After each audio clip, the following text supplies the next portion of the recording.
galera, tá entrando no ar a nossa segunda e última edição deste sabadão, como sempre com muitas informações para vocês. Então já chega, ó, deixando o dedo no like no começo do vídeo que me ajuda bastante. Quem for novo no canal, por favor, já se inscreva, ative o sininho das notificações e, claro, sigam minha conta pessoal lá no Instagram, beleza?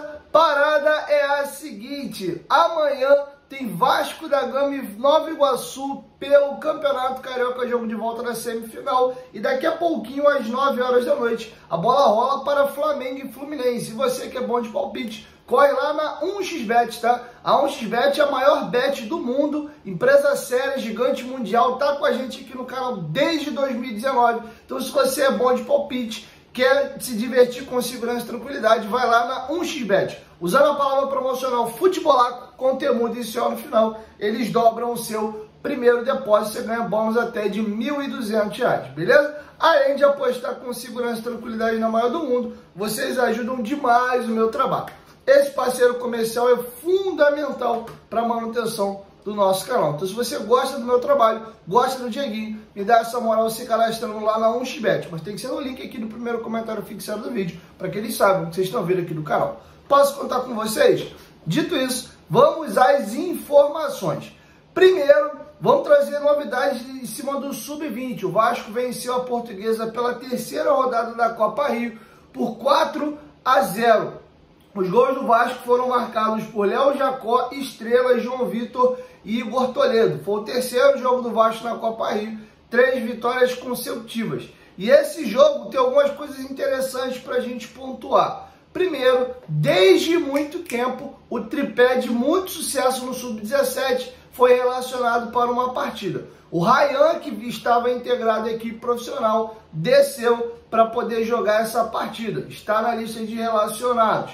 O Estrela, que teve uma lesão importante e voltou, fez o gol que abriu o placar, inclusive, após a Portuguesa bater cabeça. E o GB, que eu comentei para vocês no vídeo anterior, teve uma lesão de joelho, ficou praticamente um ano fora dos gramados e foi relacionado pela primeira vez. Então, o trio de tanto sucesso do Vasco no Sub-17 está de volta apto a jogar. Ryan, GB e também o Estrela. Quem teve acompanhando a partida lá da Ucrânia foi o Marlon Gomes e também o Egnaldo. Apesar de estarem aí no velho continente, os moleques estão ligados no Vasco e não só no profissional. Isso que me chamou a atenção e que foi legal. Eles prestigiando os moleques da base num jogo aí de Copa Rio. Olha que maneiro. Enquanto houver um coração infantil, o Vasco vai ser imortal. É a raiz do gigante espalhada pelo mundo. Boa sorte ao Egnaldo e o Marlon Gomes nas suas novas equipes. Beleza? Outra situação, fiquei de atualizar para vocês a questão do Maicon. Consegui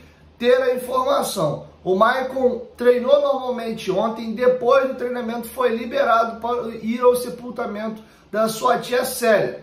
Ficou lá, foi liberado do treinamento de hoje, passou o dia lá em Minas Gerais e ele retorna para o Rio de Janeiro e estará relacionado normalmente para a partida de amanhã, tá? Então o Maicon não irá desfalcar a equipe do Vasco. Outra informação, o Jair, que teve uma lesão grave de joelho, já está conseguindo fazer treinos na academia. Tá passando para vocês aí na tela um vídeo gravado pelo próprio jogador e publicado nos seus stories do Instagram, dele já conseguindo fazer atividades de academia, tá? Então tá tudo caminhando bem na recuperação do Jair. Tudo dando certo. Ele e o Paulinho voltam lá no finalzinho da temporada, entre o final de outubro e o início de novembro, tá bom? Então tá feito aí o registro sobre a situação do Jair, beleza? Bom, galera, para finalizar, vamos virar a chave e trazer uma informação muito importante. Surgiu um questionamento aí sobre o que seria do futuro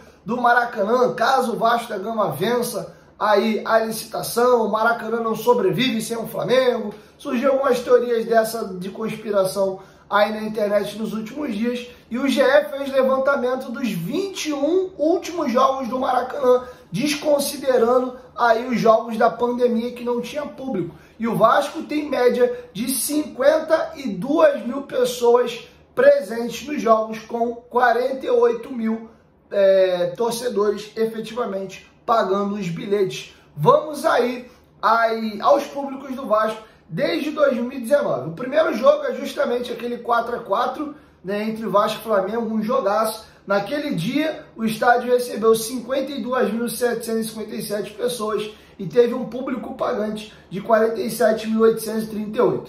Depois, o jogo do encerramento do Brasileirão de 2019, Vasco 1, Chapecoense 1.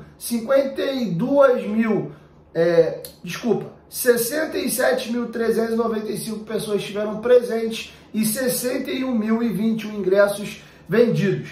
Depois, nós tivemos Vasco 0, Flamengo 1 em 2020, que foi o jogo que o Abel Braga disse foi lindo, que foi uma espécie de sub-20 contra sub-20, né? Os dois times botaram jogadores jovens em campo. O Vasco perdeu aquele jogo por 1-0, o Ribamar teve um gol anulado bem no comecinho da partida. Naquele dia, público baixo, os dois times com um time muito alternativo, 25.738 pessoas presentes, sendo que 23.110 ingressos comercializados.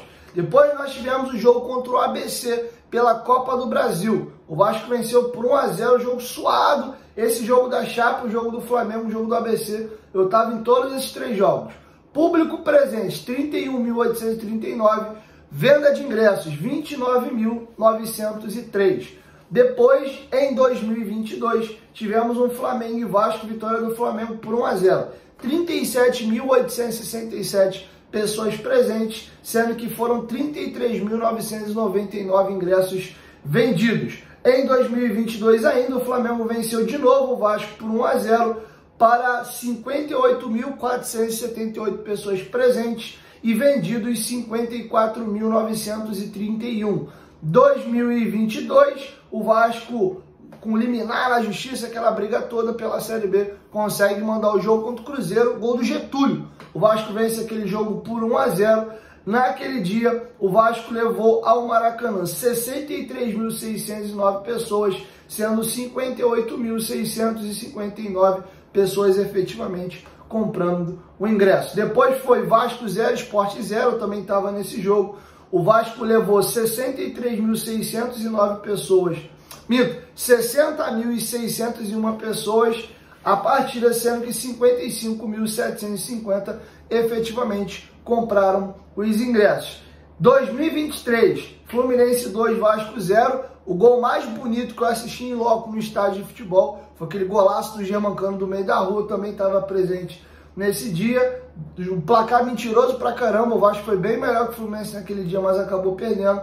Naquele dia, 57.631 pessoas assistiram o jogo, sendo que 54.180 foram pagantes. Vasco 2, Botafogo 0 também estava presente. O Alex Teixeira até marcou gol nesse dia. É o jogo que o Botafogo tem 2 jogadores expulsos e joga com -2.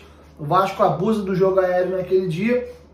43.366 pessoas presentes para 40.058 pessoas comprando efetivamente os ingressos. Depois, Flamengo 0, Vasco 1, também estava presente. Aquele golaço do Puma Rodrigues de longe. 69.020 pessoas no estádio, sendo que 64.547 efetivamente compraram o ingresso. Flamengo 3, Vasco da Gama 2, jogo de ida da semifinal do Campeonato Carioca. Naquele dia, tiveram no Maracanã 45.093 pessoas, sendo que 41.927 compraram ingresso. Jogo de volta da semifinal do Campeonato Carioca, após o Vasco ter sido eliminado para o ABC, deu uma brochada legal para a torcida naquele dia. O mando era do Vasco e o Vasco perdeu por 3-1. 49.779 pessoas presentes, sendo que 41.927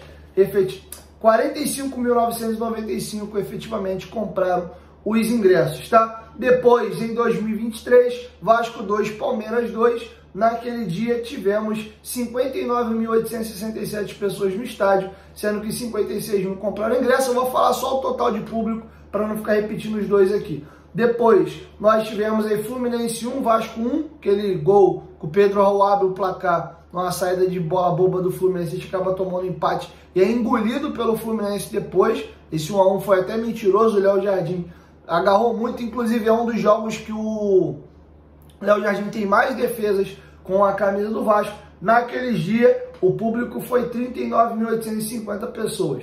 Depois, Vasco 1, Flamengo 4, 46.423 pessoas. E depois o penúltimo jogo do Vasco no Brasileiro do ano passado no Maracanã, 53.540 pessoas para a derrota do Vasco para o Flamengo por 1-0. Vitória do Vasco contra o Atlético Mineiro, 53.540 pessoas. Eu estava também nesse jogo no Maracanã, caiu um dilúvio. E aí sim, o último jogo do ano, derrota do Vasco para o Flamengo, para de novo, 69.473 pessoas. E os dois jogos de 2024. Vasco e Fluminense, 45.102 pessoas viram o clássico, terminou em 0-0. E Vasco e Nova Iguaçu 1-1, 61.425. Chama a atenção que os menores públicos aqui são Vasco e Fluminense, tá? Você vê que jogos do Vasco sozinho, que é só a sua torcida, dão 50 e pouco, 60 mil pessoas. Clássicos contra o Fluminense, que divide-se as torcidas, tem dado média de 40 e pouco. Teve jogo que deu 30 e poucas mil pessoas. Flamengo e Vasco tiveram os dois maiores públicos, 69 mil, mas teve alguns clássicos com 40 e poucas mil pessoas, em jogos que a torcida do Vasco foi em baixo número. O Vasco vinha de uma derrota no jogo anterior e a torcida acabou não indo, tá? Então tá feito o registro aí. Essa é a presença maciça da torcida do Vasco. Média de pessoas presentes nesses 21 jogos, 52.151. E uma coisa que me chama muito a atenção, isso tem muito a ver com a mídia nichada.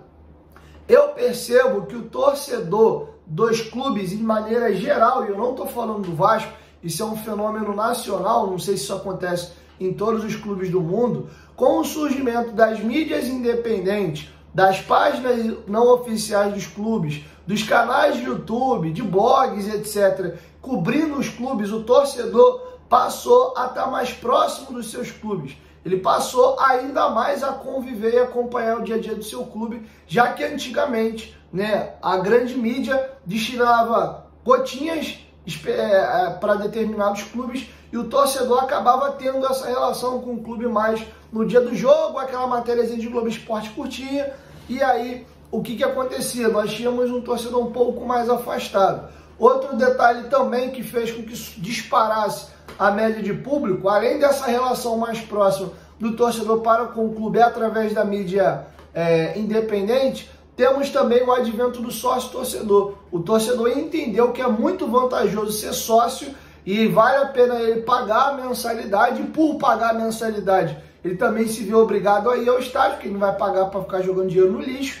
Então, essas duas coisas somadas eu vejo fazendo com que o público tenha disparado. Se você vê os públicos de 19 e 20, tem público de 40, 30 mil, os de 30 mil até com uma frequência. A partir de 2021, e olha que 21, 22 são anos de Série B e 23 uma luta contra rebaixamento. Esse público fica sempre de 45, 48 e batendo quase 70. Isso é um fenômeno geral. A média de público no Brasil disparou para todos os clubes. Nós estamos tendo, ano após ano, recorde de público geral nos campeonatos brasileiros, tá bom? Antigamente, com o Maracanã aí para 200 mil pessoas, nós tínhamos picos de jogos. Grandes jogos levava 100 e poucas mil pessoas, 200 mil pessoas, mas tinha muito jogo com estádio vazio também. São Januário, se você voltar aí 10 anos no tempo, 15 anos, ou até menos um pouquinho,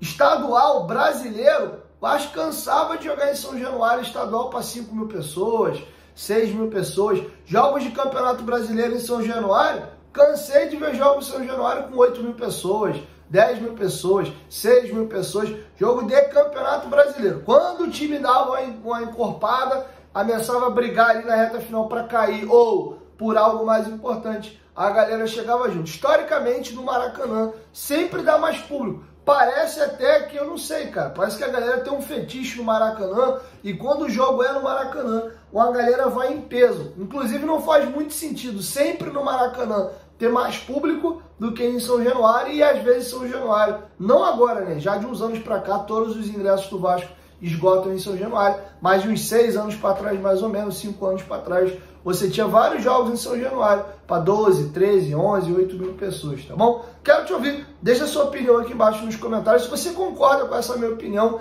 se essa relação de vocês com o clube ficou mais próxima a partir do surgimento do ecossistema mídia independente e se o advento sócio-torcedor também ajudou nessa relação mais próxima com o clube, beleza? 1, 2, 3, futebolaço, tamo junto, família, qualquer momento de volta, nós estamos juntos, valeu!